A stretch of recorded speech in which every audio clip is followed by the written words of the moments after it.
Anyone still having masking problem?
Any questions before we begin?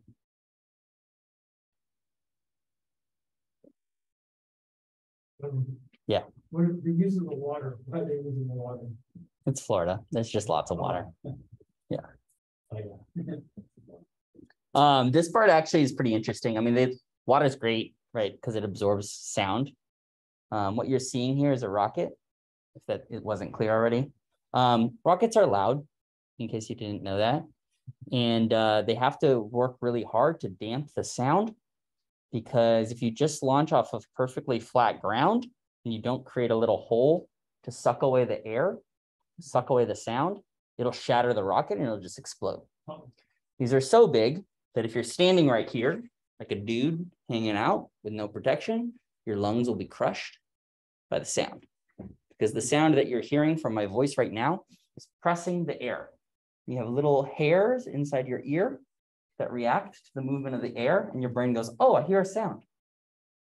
But that really, the pressure of the air can, at this distance, compress your chest cavity and cause you to die, because there's air inside here. Fun, right? Yeah. What if you have like a big phone in front of you and it just pushes the air away? Yeah, so that's what I said, without protection. So you can hang out, like you can hang out in here, concrete, glass. Right? You shouldn't, because if it blows up, you're gonna have a bad time.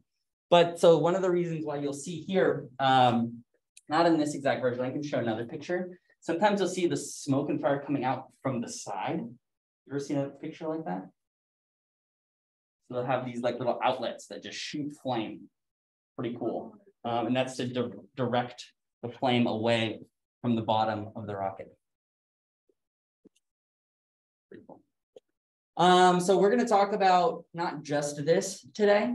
So I have 93 slides. We're not going to go through 93 slides today. And in fact, I spent all weekend stressing about how to do this class, because I really just want to do the stuff that I think is the most fun, which is like planetary astronomy. I want to go right to that. But I have to come into this class with an expectation that you have not taken physics. You're not physicists, is that correct? Okay. And even potentially, we don't even know really how to talk about the motion of things. We've talked about how the planets move, but not necessarily why or what specific way they move, right? So we have to kind of go over those too. And my biggest issue with preparing this class is that, like, I don't want you to just get math and then you fall asleep and no one cares about math. So I'm going to try and draw it back to the historical context. But if you're getting lost, just raise your hand, be like, what the fuck? Okay. Okay. So we'll hopefully get to talk about this. How can we go through space? This is a very simple principle, believe it or not. But as you've seen from 2 scrap launches, going to space is very hard because this is all fuel. And whatever you have is like right up here. You have like 190 feet of fuel. So if any of it goes wrong, you get a very large boom and not in the way you want. We've had lots of catastrophes. So going to space is ambitious, and we're going to talk about how this is even possible, right? Okay. So to just take us back, I promise these classes are connected. We talked about why these things are heliocentric, why we think the universe is heliocentric, or sorry, the solar system is heliocentric, that is going around the sun. So here, this is the symbol for Venus. These are the phases of Venus as drawn by Galileo. And so this is a descriptive model, right? Essentially, we were talking about this is the way that it looks. We were describing how the planets move with respect to one another, but not necessarily why or what drives their motion, right? Now, you could ask the bigger question, but we won't in this classroom. Well, why do the laws exist like that? We're not going to go there. I don't get paid enough for that. We're just going to describe what are the laws of motion in the first place, okay? So historically speaking, they saw these things called comets. This is a real picture of a real comet, and that's what it looks like. They're pretty cool. You probably have not seen one this beautiful. I have not seen one this beautiful. You see them mostly as like little smudges on the night sky. But they are both moving with respect to the background stars, and sometimes they get brighter. Sometimes they have these like beautiful veils in the back of them. And so when people would see them, they thought, oh, these are disturbances in the atmosphere, of course, right? That's the only thing they could possibly be. But remember Tycho Brahe, the guy with no nose, lost his nose in a duel. He was really good at like seeing stuff with respect to all these background stars. And so what he did was he asked his friends, live very far away, hey, remember that comet? Can you tell me like exactly where it was in the sky? And if your friends are very far away, then they can act like, moving your eyes back and forth, this idea of parallax. He said, where did you see this comet with respect to the background stars? To say a colleague, the other side of the Earth. Okay, so that's a big Earth. One person here, one person here. Viewing it at the same time would see it against background stars, right? So if it was the atmosphere, then they'd have massive parallax. But he found them to even be farther than the moon, very little parallax, right? So remember that stuff that's far away, very little parallax. So these were things that weren't in our atmosphere. They were farther than the moon. And people just thought, they're coming in, they're doing some dance, and they're leaving. So describing the motion of comets was, whatever. I guess it's fun, right? No reason that you would possibly think it should be interesting, right? Okay, until 1705. So this is Halley's Comet. This is another picture of a comet on the sky. These are background stars. And Halley, he's a scientist who's watching this thing. And he says, he like writes his friend Newton, he's like, yo, Newton, like, what do you think could possibly be causing these things to move in the way that they move? He had tracked this thing for a long time, and he saw that it was making this like weird shape. And he was like, what do you think it would be? And Newton just wrote back, yeah, it's like an inverse square law. He's like, what? How did you know that already? It's like, I've been working on this separately the whole time. So we're going to talk about how we can talk about these in real detail here. But it turns out that one of the most brilliant things that Newton did was to take this idea, and this is maybe potentially unusual, maybe it's not, if you've already had this idea before, to take this idea that stuff that's happening out there is going to be governed by the same rules that happen in here, okay? And at that time, that's actually a pretty big realization. There's no reason why they should be that way, just that they are. Okay, that's confusing? We're going to get into it. Yeah. How did Tycho Brahe talk to the other people? How did they? Right down. But how did they send the message? Messengers? Or they just said, like mail. Oh. Like how does mail get delivered? Oh. Or people. You could send emissaries. Yeah. Okay. So here's Newton. We can talk about why he's a weirdo, but that's a whole different class. He became at the end of his life obsessed with killing counterfeiters. So not everyone's perfect. He has this saying here at the bottom: "If I have seen far, it's because I've stood on the shoulders of giants." This is really important. Science is not done in a vacuum. It's done by people in small steps and fits, and we make small gradual adjustments to it here. And so I'll try and highlight that here, but even, right, one of the best things is if you're the last person to discover something, you usually get named for it. So it's Newton's laws, not Galileo's laws, it's not Kepler's laws, not Huygens' laws, it's Newton's laws, okay? And there's nothing we can do about that. Okay, so I'm not saying he wasn't great. I'm not saying I could replace him. I'm just saying it's more complicated. Okay. So the first one says, we want to understand quantitatively, not just qualitatively, how things move, right? So you say, wow, this guy's really obsessed with the baseball, but no, it's just very helpful, okay? So how does this move? We want to understand how, your brain can somehow do these calculations, just catch them, whatever, but we want to know how things fall, why they fall, what speed they're expected to fall when they hit the ground, right? And whether or not any of that could possibly tell us anything about space, right? Okay. I already said that twice. Let's see.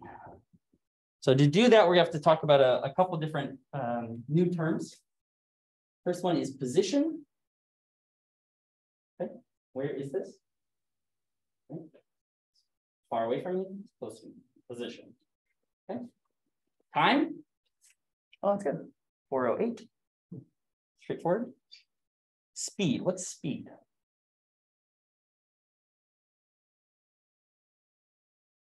What's that?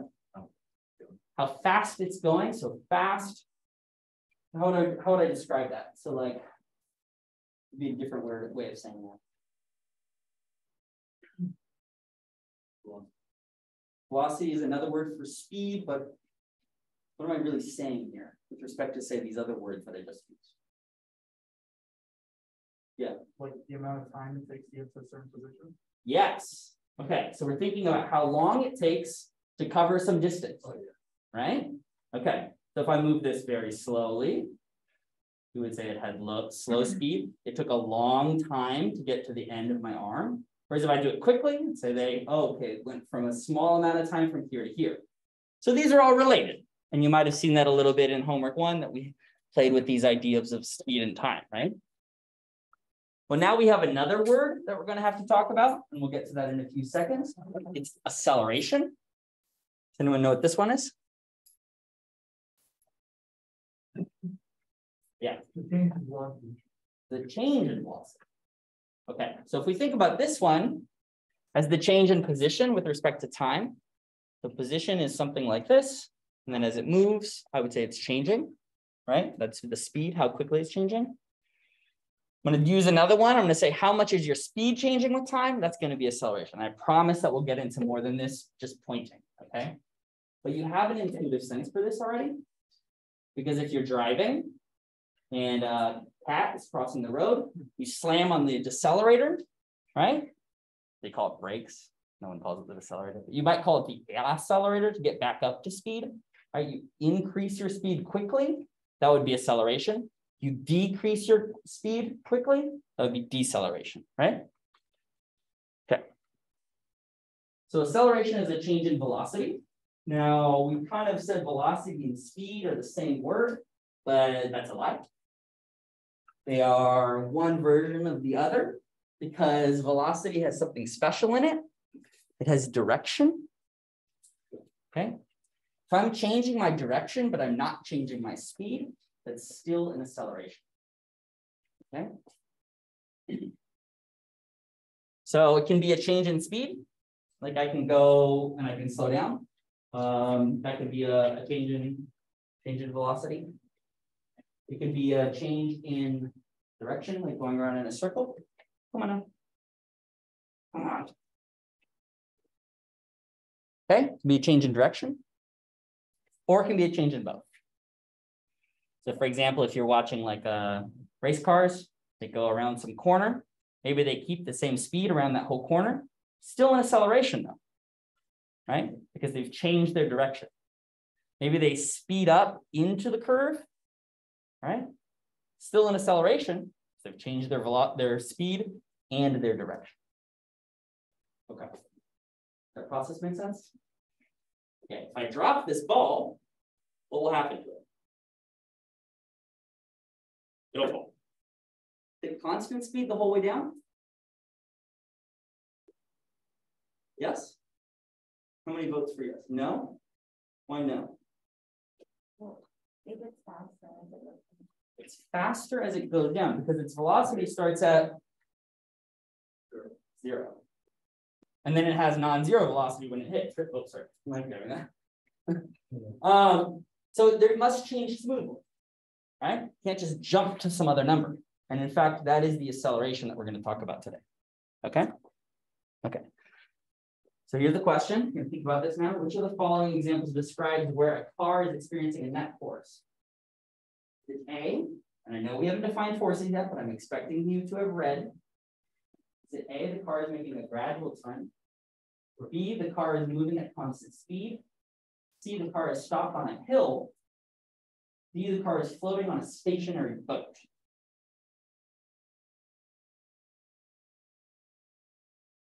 So use your fist and let me know when you're ready.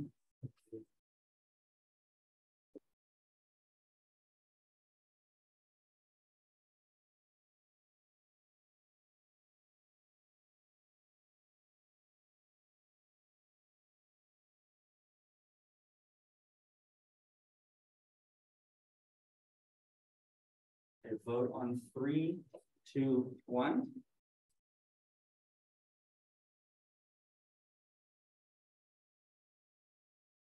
All right. And we have to figure out what this word means. Force. Okay, that's going to be the second law that we described. Hold on to this idea. Okay. First law. This is my baseball. Handy dandy baseball. If I don't touch it, what will happen to it? What's that? Be at rest. And can I expect it to stay there? Yes? Okay. Would anyone be surprised if it started moving? Yes. That'd be very unusual, right? Naturally, we say things that are staying there, they just stay there, right? That's the first law. Okay. An object moves at constant velocity if there's no net force acting upon it. Now we're going to break this down. Because what's its velocity right now? 0. It's not moving. Its speed is 0. So if it were to change its speed, if it were to undergo an acceleration, it must have something that's making it change. Okay? So normally that would be something as simple as me pushing, right? If I do that, change its velocity, then it comes to rest again. Oh shit, that's crazy. How would it do that?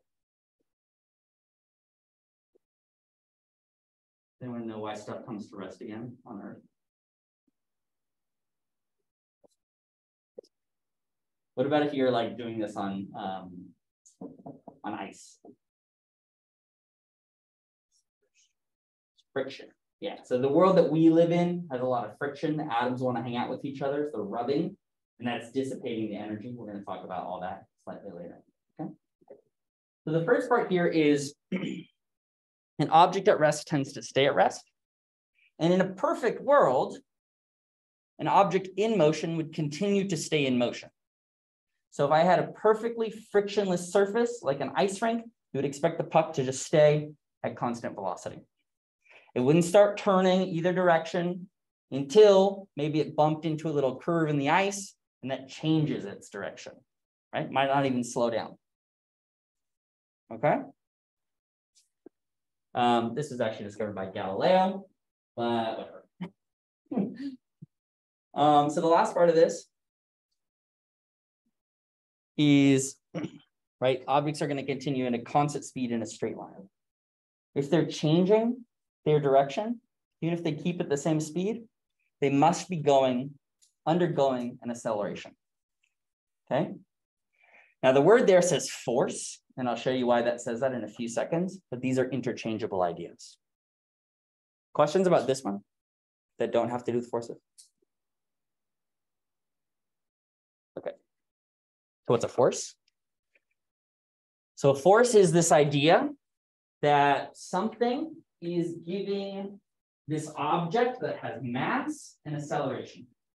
So that's a lot of words all at once. Let's think about the historical context for a second. So this is different than this. So this is maybe easier to pick up than this is. And in fact, people realize that if you have larger objects, say like a big boulder in Indiana Jones, that's going to roll down the hill more easily than my baseball would roll down the hill because it's bigger, it's more mass. We had this idea of mass in the first place. They used to throw javelins, sticks, long pointy thing, they just toss them. And they would say like, well, why does it keep going through the air? How come once you've let go of it, why doesn't it just drop? Why does it keep moving?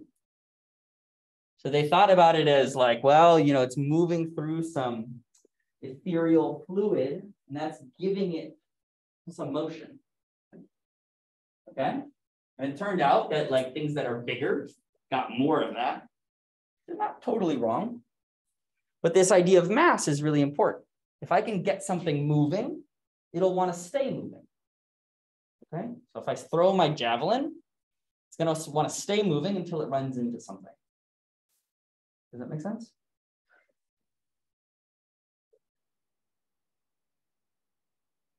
Okay. A different way of saying this, okay, is that it's harder to accelerate bigger things. So if you have to pick up a couch, you might need 2 friends to do it. The mass is larger. Want to pick up a couch, change its position in a finite amount of time, then the mass really matters. So you just have a relationship here. Okay, this is on the left-hand side is the force. On the right-hand side is mass times the acceleration. But another way to say this is that the acceleration that you feel is the forces acting on you divided by the mass. So if something's really big, then the same force would be small. And if the force is really large for different size objects, then the accelerations grow proportional. Does that make sense?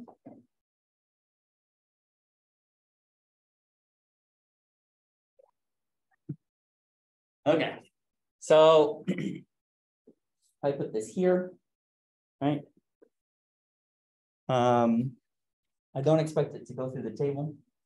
We've all agreed on that. It's not going to accelerate. So things that are in balance don't accelerate. You can have multiple forces on it. In fact, right now, this ball here has 2 forces acting on it, being pulled down to the earth. And it's also being resisted by the fact that that's physical bonds that I can't go through. I can't just move through this. Okay. So this leads to a really weird one. And this is the one that I think maybe is the least intuitive. Newton's 3rd law. Come on. So for every action, there is an equal and opposite reaction. So Kepler already argued this, and we'll give the Kepler context and then we'll explain this in more detail. So he was looking up at the night sky and he said, well, if the moon pulls on the earth, then it would only make sense for the earth to pull on the moon. But he never stated that these would be equal, right?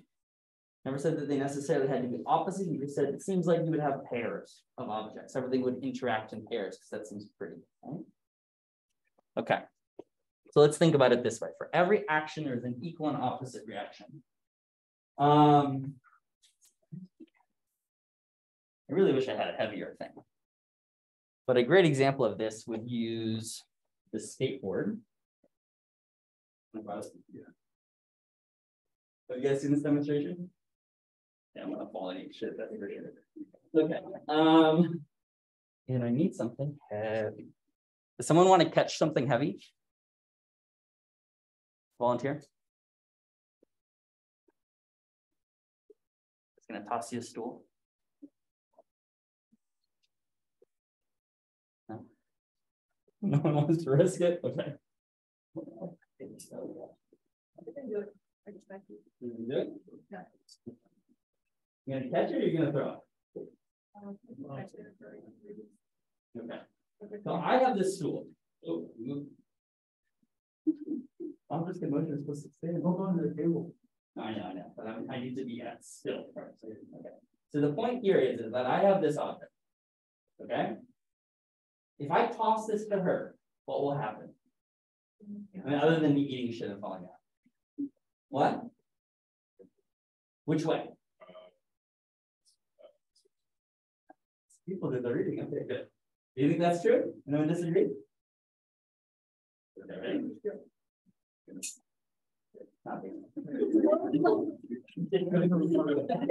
So you might need more math because there's a lot of friction. But that is correct. So the basic idea is if I were to toss that, and this were a friction-free biothing, It's better if you fall off. Yeah, no, right? That'd be funny. We don't have cameras for that yet. So the idea is that if I were to throw something to the left, I would actually move to the right. So let's see, what's an example where you would have personal experience of this if that had actually worked?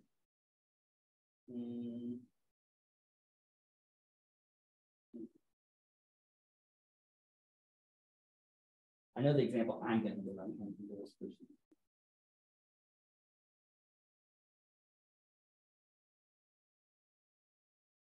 Okay. Let's just do the example that I'm going to do because it makes a lot of sense. How do we get to the moon? How do we leave the Earth?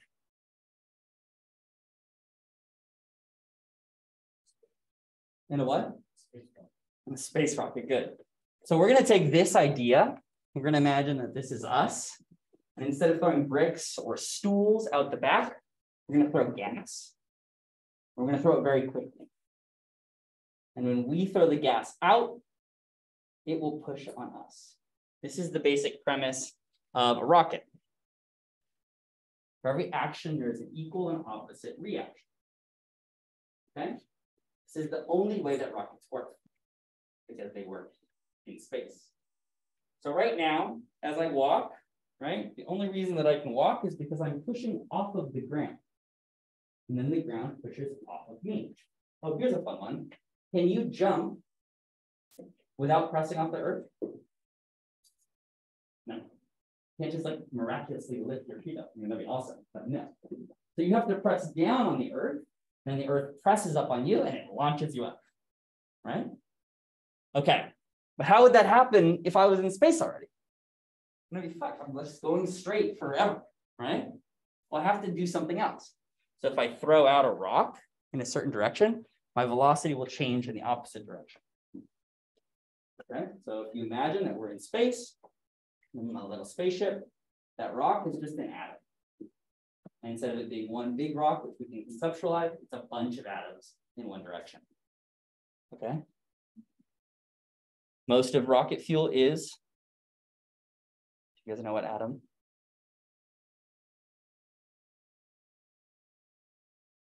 Oxygen.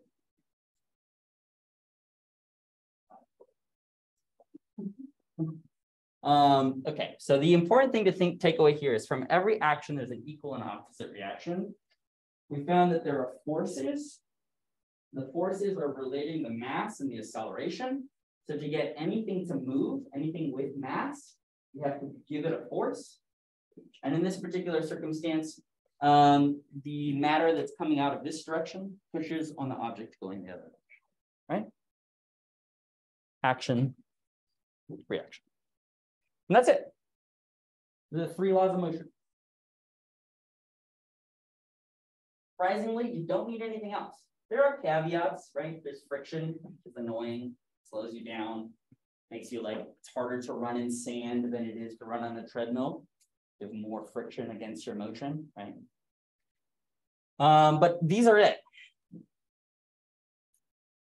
Questions about that?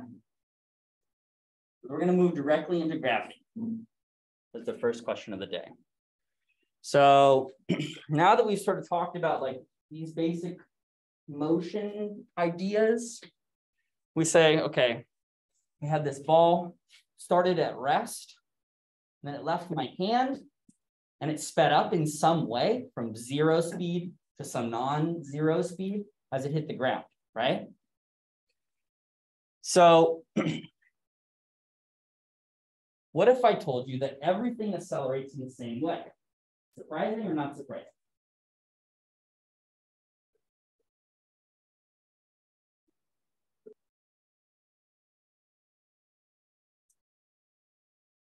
Not surprising? Why not? Because of that experiment they did when they Okay. You're correct, but you've gotten too far ahead. Okay, so now you've given it away. So in fact, that is correct. And on Earth, everything falls at the same speed. But I wanted someone to be like, no, because I've seen like snowflakes and they go like that, or like leaves go like that, they don't come down as fast as a ball would. So if you had an argument against this, I'd say, well, that's, you know, your personal perception. You've seen things fall at different speeds. What about those folks that jump out of planes? They put on like a squirrel suit, they get down safely. Say, well, it's not really the same rate. What's the difference there?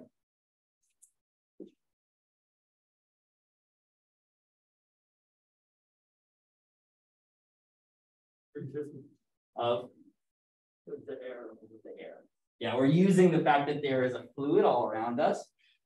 It's nice to breathe in, right? It keeps us alive, but also it can stop us from dying if we just have a little cloth and we jump out of a plane. Right? Collect all that air, slows you down. Okay, we can talk about that later. But in general, if I stand on the top of a building and I throw something like a rock or a large medicine ball, it'll start with velocity 0. And after some amount of time, say 1 second, it will have gained about 10 meters per second. Okay, and the idea of acceleration is how is my speed changing with time?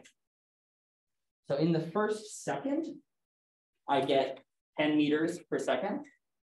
In the second second, I get another 10 meters per second. Okay, so if I somehow were able to watch this ball fall the whole way down, say multiple seconds down, I would see its speed increasing at a rate of 10 meters per second, right? Comments, questions about this? Okay. And as we already alluded to, what about a hammer and a feather? Do these things fall at the same rate? No, not here on Earth. Am I a liar? No, because everything has caveats. So they said, well, okay, we're going to prove it. They were like, this is going to be prime time television because it's the 60s and everything's boring. So they go to the moon. And while on the moon, they have a little homage to Galileo, who discovered or thought about this idea. He said, well, if everything, there's no air, we were in a friction-free environment, I think all of these things would be true. It's a pretty bold statement. Almost none of it is what we live through on a day-to-day basis, right? So he said, I'm going to drop, on Apollo 15, he said, I'm going to drop a feather and a hammer at the same time. Okay. Let's see if this will run.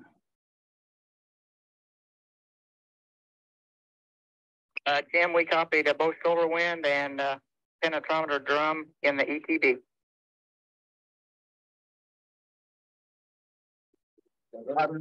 Yeah, I am putting solar wind in. Yes, I will. Oh, I watch this. I'll have a good picture there. I've got Beautiful picture, Dave. I'm sorry. You'll see it better. Well, in my left hand, I have a feather. In my right hand, a hammer. And I guess one of the reasons we got here today was because of a gentleman named Galileo a long time ago who made a rather significant discovery about falling objects in gravity fields. And we thought that where would be a better place to confirm his findings than on the moon? And so we thought we'd try it here for you. And the feather happens to be appropriately a falcon feather for our falcon. And I'll drop the two of them here, and hopefully they'll hit the ground at the same time. How about that? Galileo was correct in his findings. So we see two things here. One, the absence of air really helps things to fall. And in fact, you can do this with your friends if you have a very large, heavy book. And you take a feather, and you put it on top of the large, heavy book, and then you drop both of them, they will fall together because the book pushes the air out of the way, keeps falling, and the feather that's just sitting there will follow right below it. I should have bought a feather, but I promise I'll do that on Thursday. Okay. And the second thing you see is that they're all moving funny. They're like, what's that? Did that ball fall as fast or that hammer fall as fast as this ball? No. Why not? Can we watch it again? Well, there is no air. Yeah.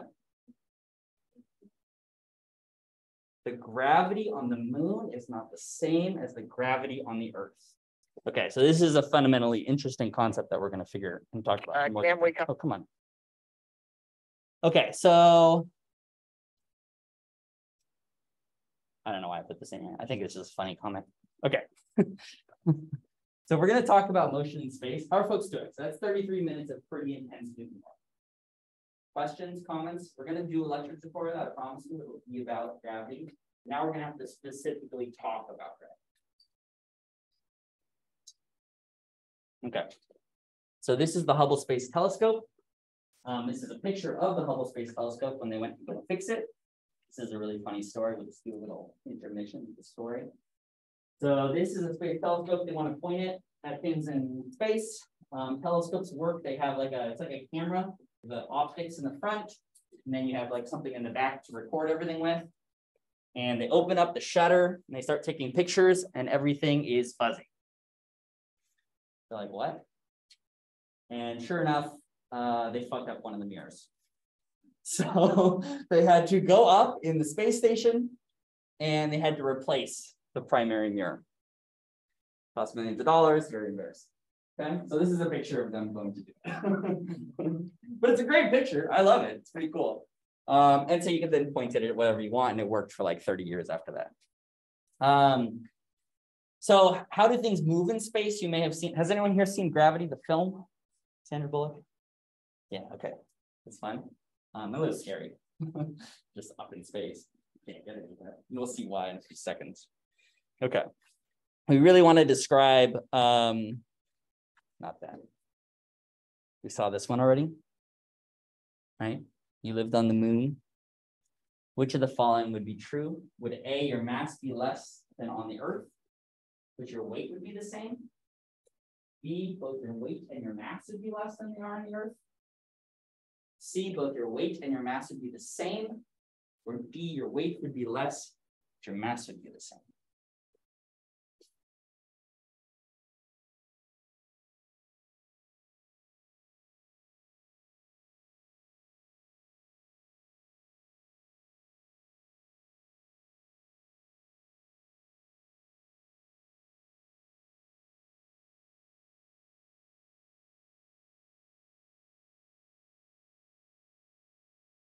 Your fist when you're ready.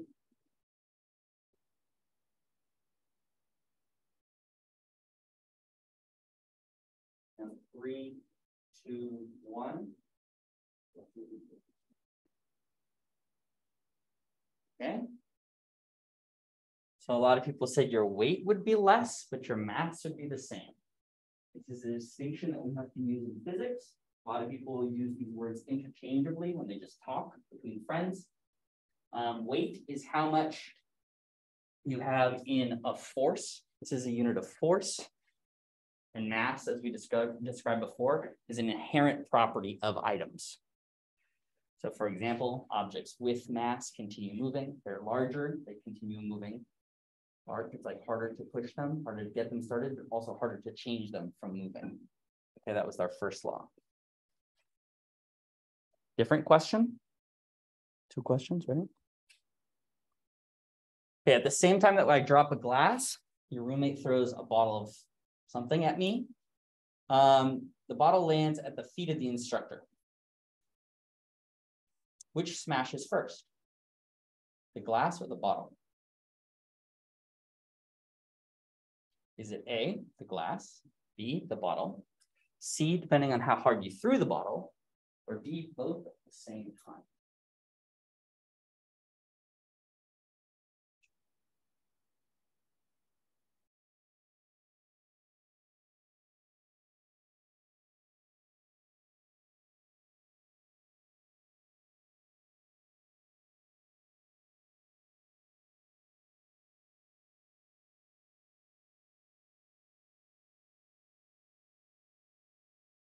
Your first one, you ready?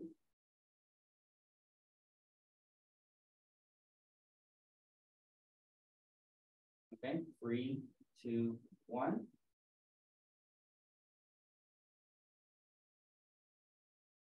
Okay, all right. I see a lot of 1s, 2s, and 3s.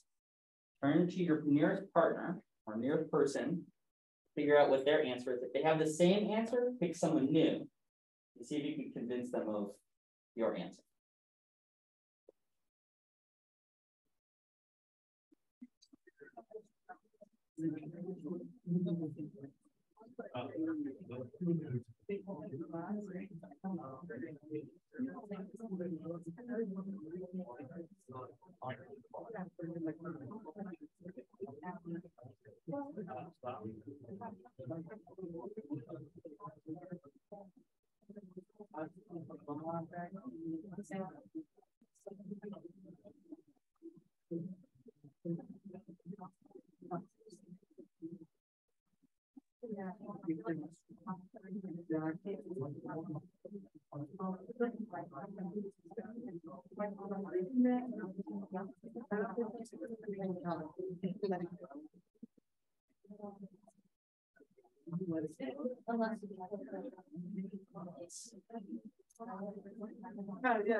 Okay, so let's see if we can do a revote really quickly.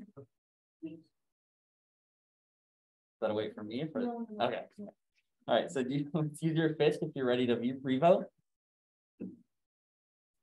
Okay, 3, 2, 1.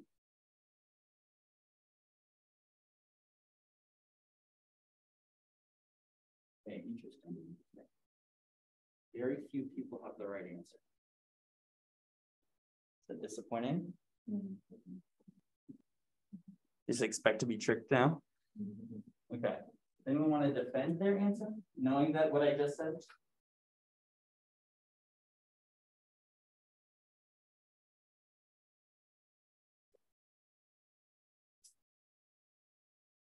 Yeah. Based on the second law that you were explaining, it depends on the force acceleration that we are applying to the object. Okay. So if I throw something harder, it's always gonna get to the shifter faster than if I throw something slowly. Right. So this one you said depending on how hard you threw the bottle, right? So we can think about it as okay, threw it this way, perfectly horizontal versus being dropped. Question is which one smashes first, right? And so you say, well, to get to the left, yeah, if you throw it harder, certainly it would go farther. We have experience with that, right? But if it's perfectly horizontal and I didn't actually tell you how far this is, then maybe I just like walk backwards until I get out of the way, right? And it falls always in front of me because I'm really good at dodging. Not, but if that were. Okay, so let's break this down. Let's break this motion down. Okay, we're going to separate it. So what causes the bottle to move to the left?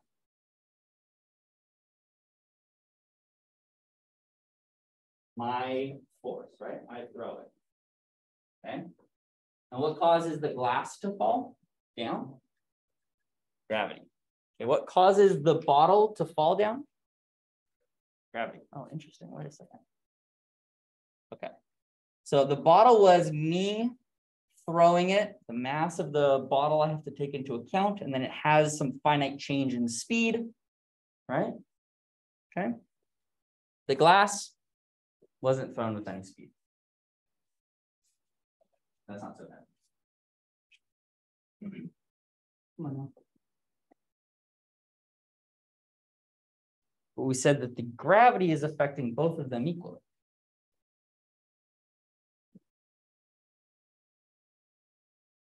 Okay. Now, do we still think that it's going to depend on how hard I throw?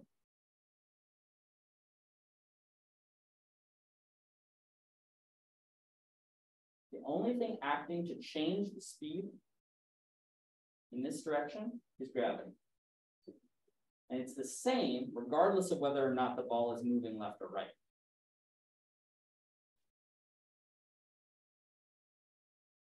This may not be intuitive, but this is the way that the world works. Okay. So you can actually add these together. So if you throw it harder, it will go further, but only horizontally. It won't stay in the air for longer because the downward force of gravity remains the same. If I want my ball to go farther, okay, what is a different way that I would throw the ball? Not horizontally. What's that? Up and over. Up and over. So in fact, I would throw it like that, right? And it would go up first, resisting gravity until it slowed down, came to a stop, and then would come back down again. Now that motion doesn't really make any sense because I'm moving left and right, but I can do it here. Ball goes up, slows down, comes to 0, and then comes back down again. And it doesn't matter if I throw it with a lot of speed this way, the motion is the same. Goes up, comes to 0, comes back down again. So if I throw a ball perfectly horizontal and I drop it, it'll land at the same time. Doesn't feel good, but that's the right answer. Okay. Okay. But interestingly enough, you're like, well, why do we care about this? This has nothing to do with the motion of the planets, right? Of course it does. In fact, if I threw this ball very, very quickly, get it to go that way, it's still going to fall. The exception to this rule is if I got it, say, going tens of kilometers per second. Okay? Because then something really fun would happen. I could get it to go into orbit. Because the Earth is curved, okay, we can debate that if we need to. Because the Earth is curved, things begin to fall away. So if I throw something exactly straight, it will fall, but it's also moving over the surface. And as long as that is proportional, like it is as far as I move left, and then I fall and move left and fall and move left and fall, I can keep falling the whole time as long as the body that I'm falling around is curved in the right way. Does that make sense yet or no? Not intuitive? So the first ball that I shoot from a perfectly straight cannon would just fall like that slowly. If I shot it even farther, it would fall farther and then go into the ground. And if it went really, really quickly, it would get all the way around and hit me in the back of the head. Okay, so this is this idea of orbit. An object is simply something that's falling constantly around the Earth. So you may have heard this idea potentially, like you're free falling, right? Does gravity still exist in that scenario?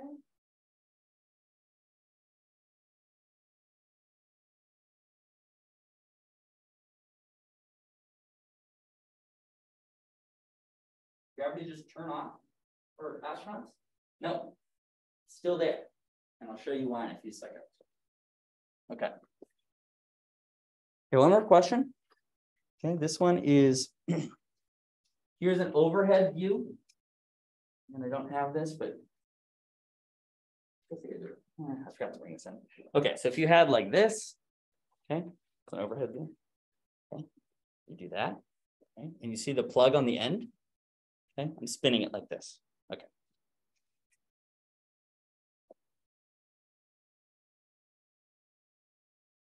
If I let go, which direction does the plug go? Move along A, B in the same direction of the circle, C, D away from the circle, or E tangentially out.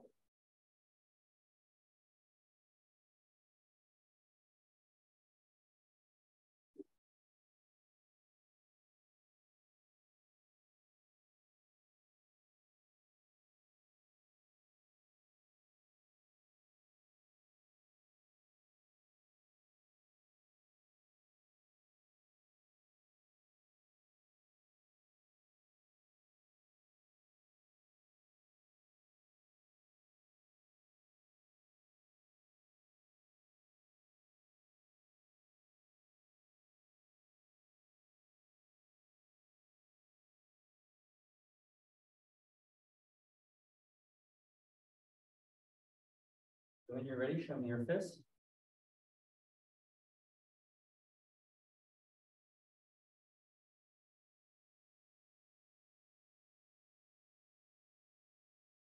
Okay, 3, 2, 1.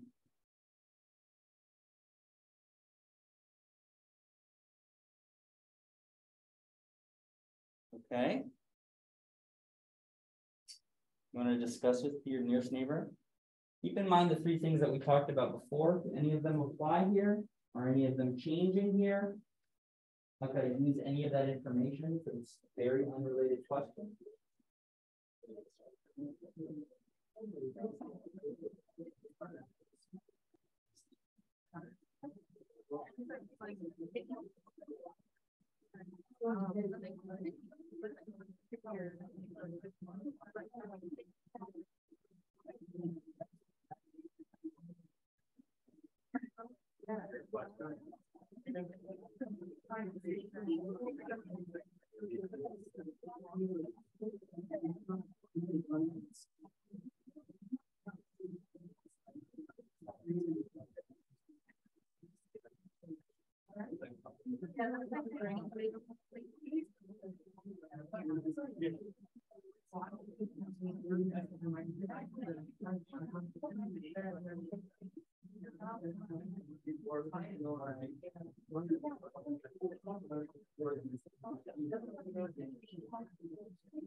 Okay, was everyone able to convince their partner and or have them convince you? Anyone ready to argue for their answer? Yeah.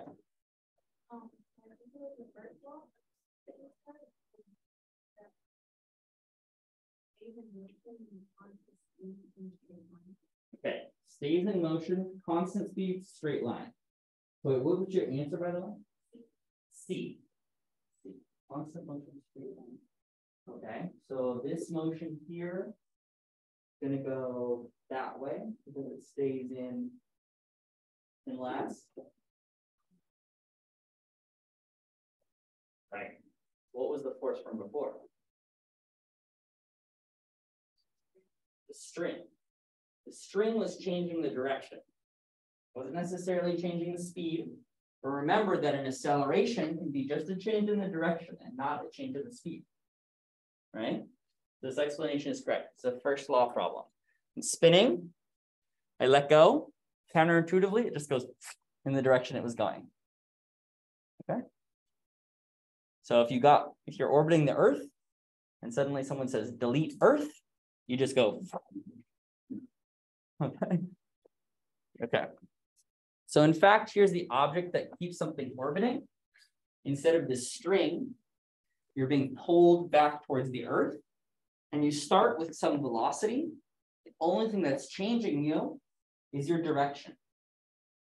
So hopefully you're not slowing down, because that would mean that you crash into the Earth. But if you're orbiting at a far enough distance, okay, the only thing that's going to happen is it's going to pull you in a different direction. Okay.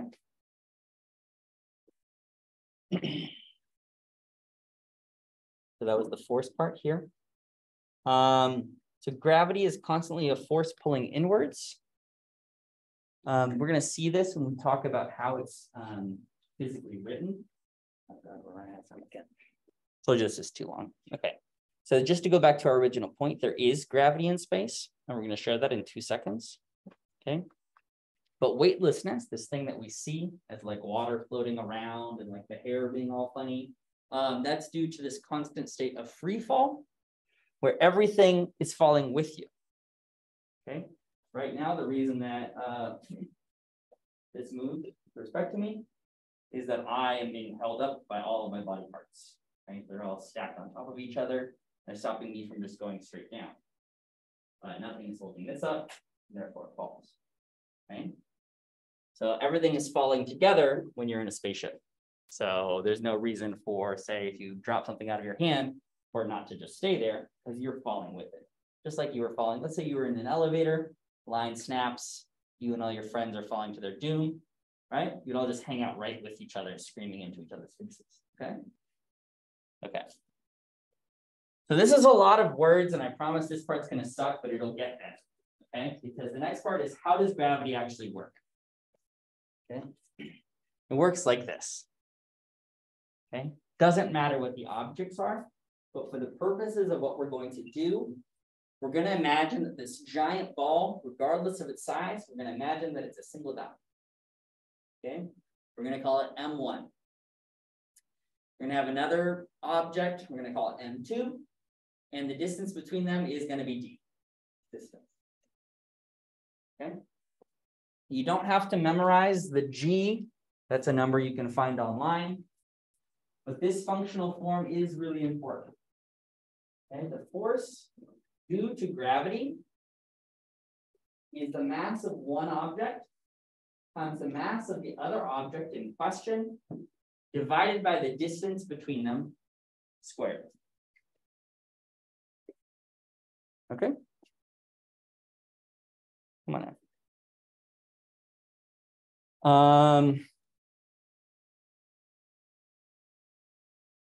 That's this G part. Don't memorize it. You'll never need to know it your whole life. You can always look it up. Okay. Quick clicker question, and then we're going to jump into this lecture tutorial. Is the gravitational force the Earth exerts on you larger, smaller, or the same as the force that you exert on it? Is it A, the Earth exerts a larger force on you? B, you exert a larger force on the Earth? C, you and the Earth exert the same force? Or D, it depends on how far above the Earth's surface you are?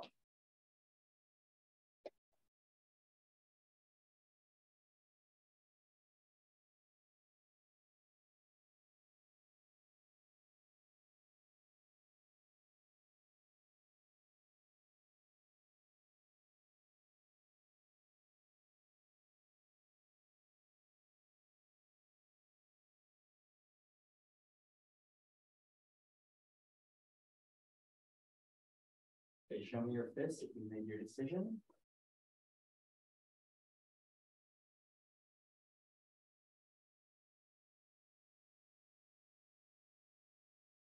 Okay, 3, 2, 1.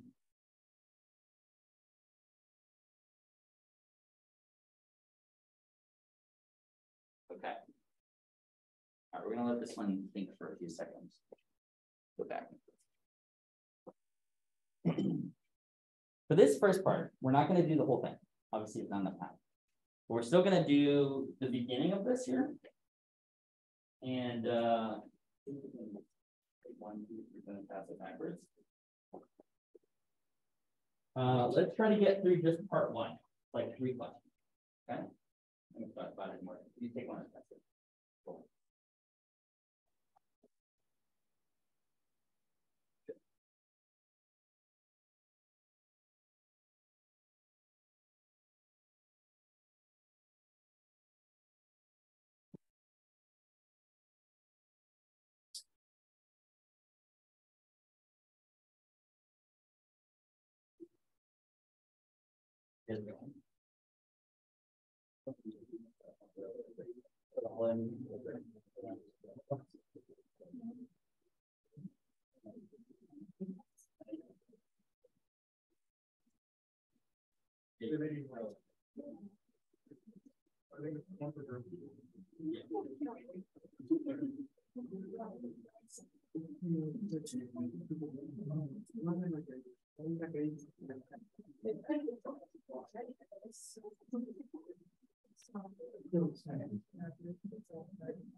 Yeah.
No, right? It's 2 times 4 is the same as 2.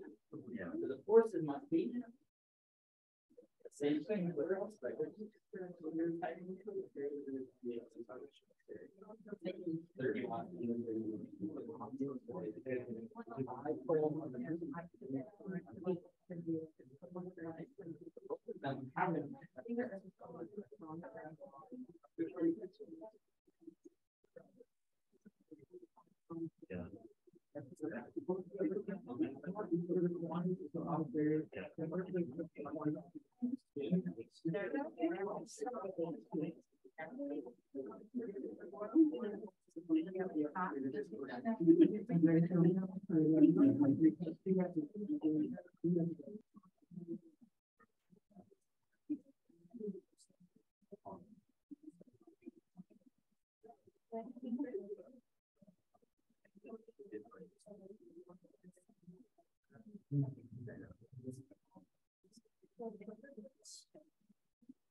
So when you're done with part one, just like let me know. It's like we're good. Real good. There we go. Hold on to it because we'll do part two at the beginning of next class or like mid next class.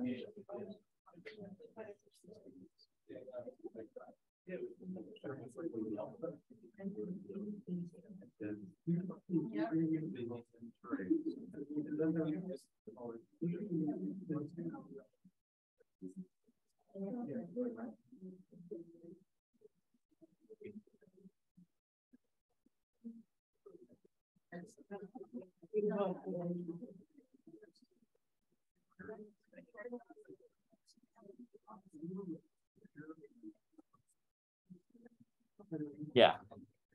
Okay, so before anyone leaves,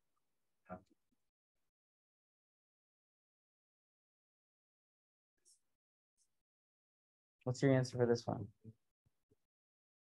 3? What's your answer for this one? That back group. 3, 2? Okay. What was your group's answer? All right.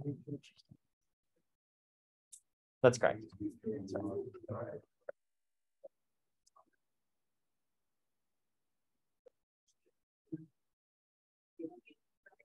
What's that? Secret?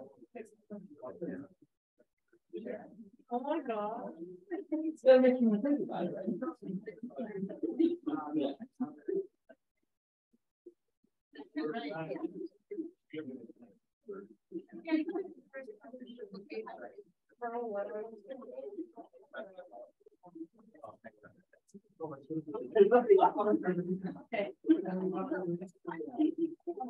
Yeah. So hold on to that because we'll do the second half of it. Unless that's an yeah. Hold on to that. Once you get through the first part today, then we'll talk about like how to do the fourth relationship, and then we'll do the rest of it because on Thursday.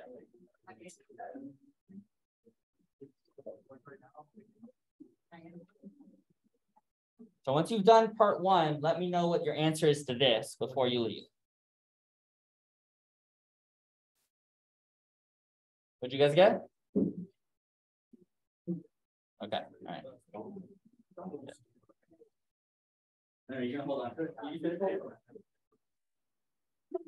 Okay, so hold on to it. We'll do the rest of it.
All right, you can see it a little bit here. So the force of gravity is due to both masses.